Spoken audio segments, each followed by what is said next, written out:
김계홍의 인생 스케치.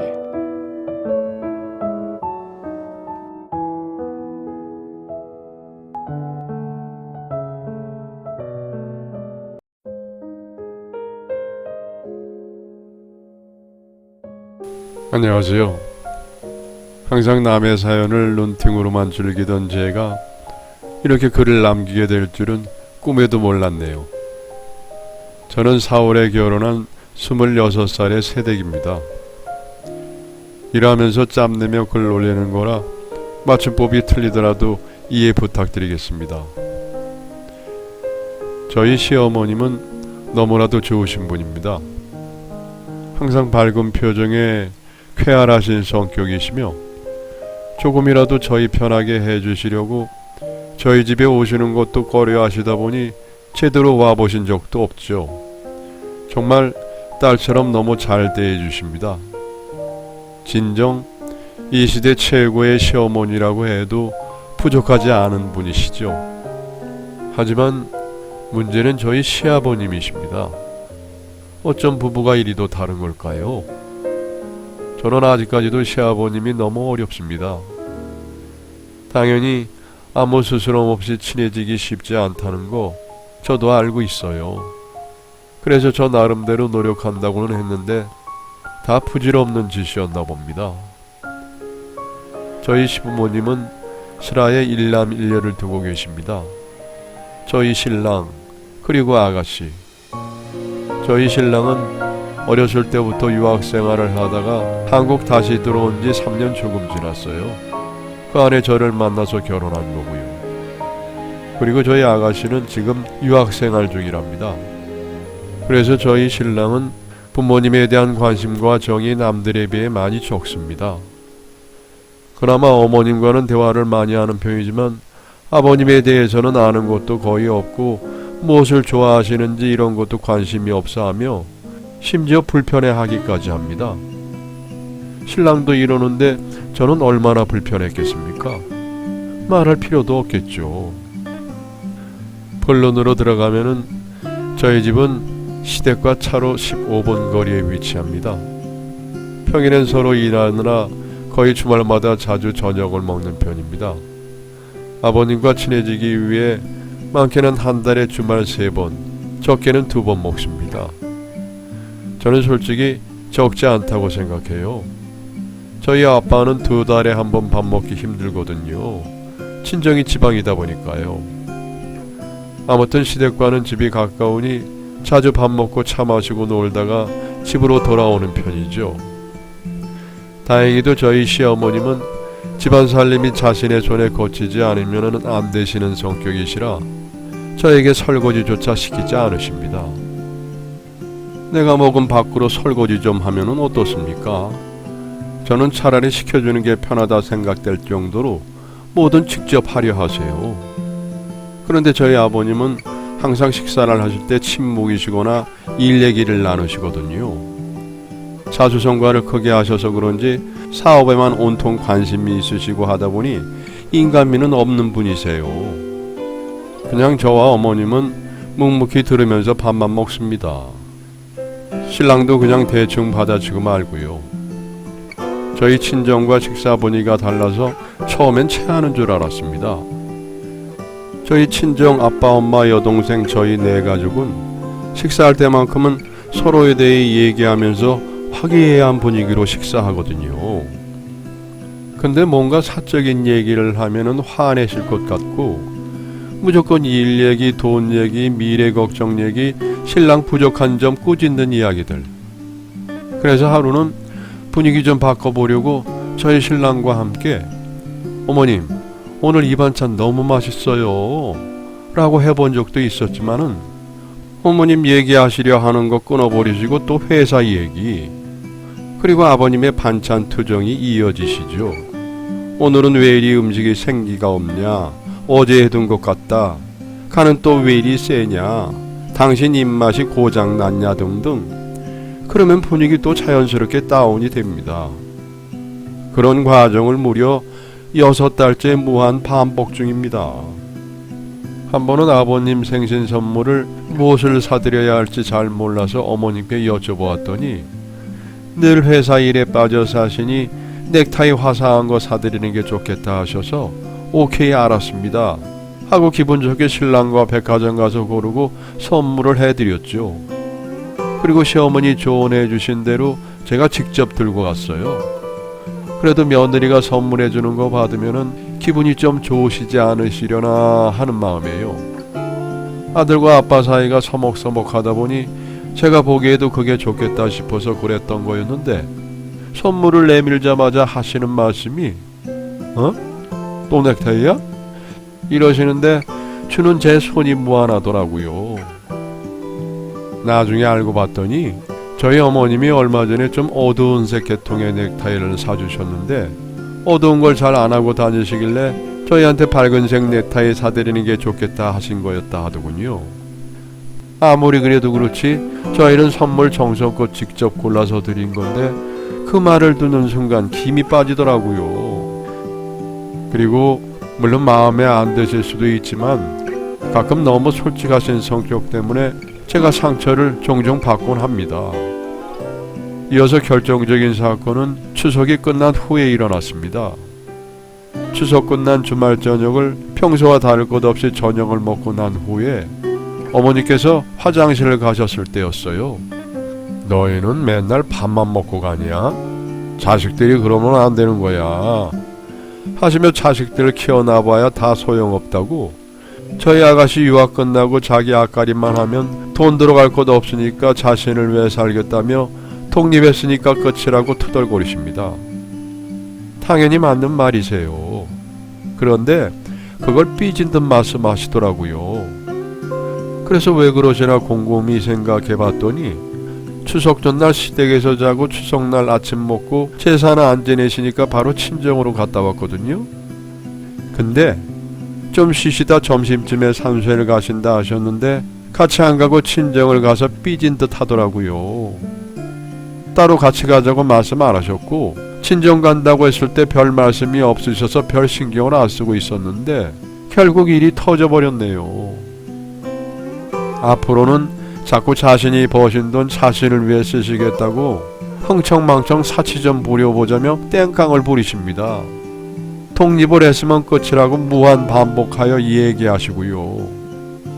처음 들었을 땐 그건 당연한 거라고 생각을 했지만 자꾸 그 얘기를 들으니까 저희가 아버님 돈 탐내할까봐 저러시나 이런 나쁜 생각도 들더군요. 저희는 전혀 그럴 생각 눈꼽만큼도 없거든요. 그렇다고 저희가 아버님께 돈 얘기한 적 또한 전혀 없고요.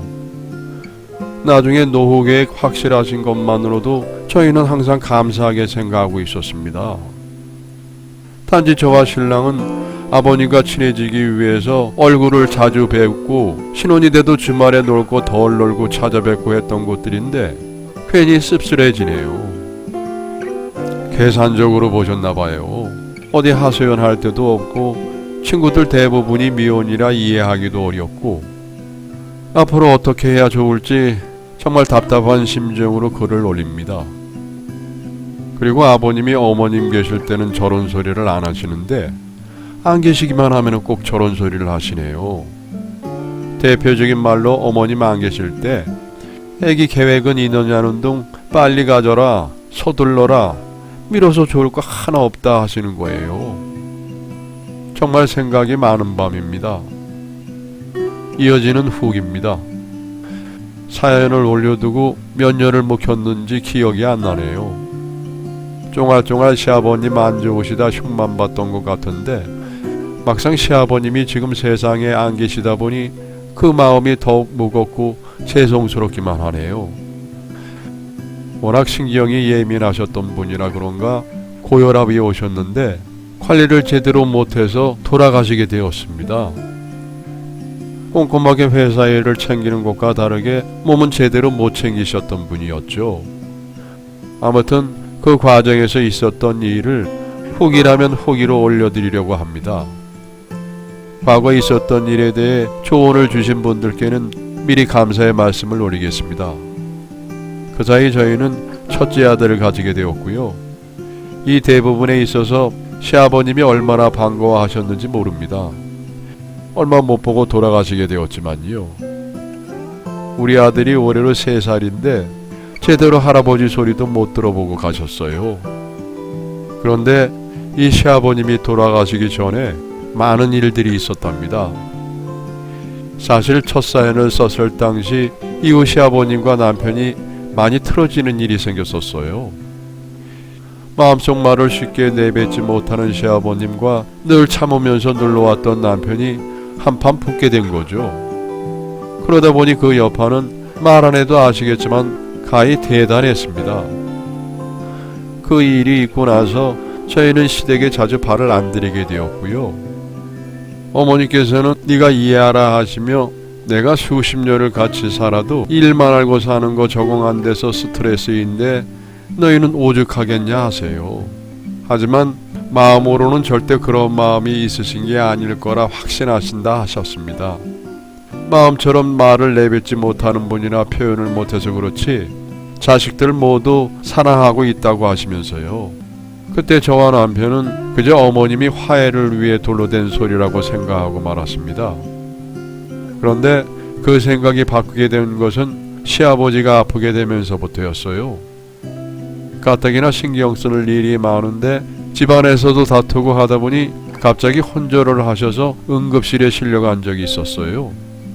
그때 고혈압의 위험에 대해서 알게 되었죠. 하지만 알았다고 해서 달라질 건 없었고 관리도 제대로 이루어지지 않았어요. 웬만하면 괜찮다 하시며 누가 신경 써주는 것도 거부하셨고요. 그냥 한마디로 독불장군이셨습니다.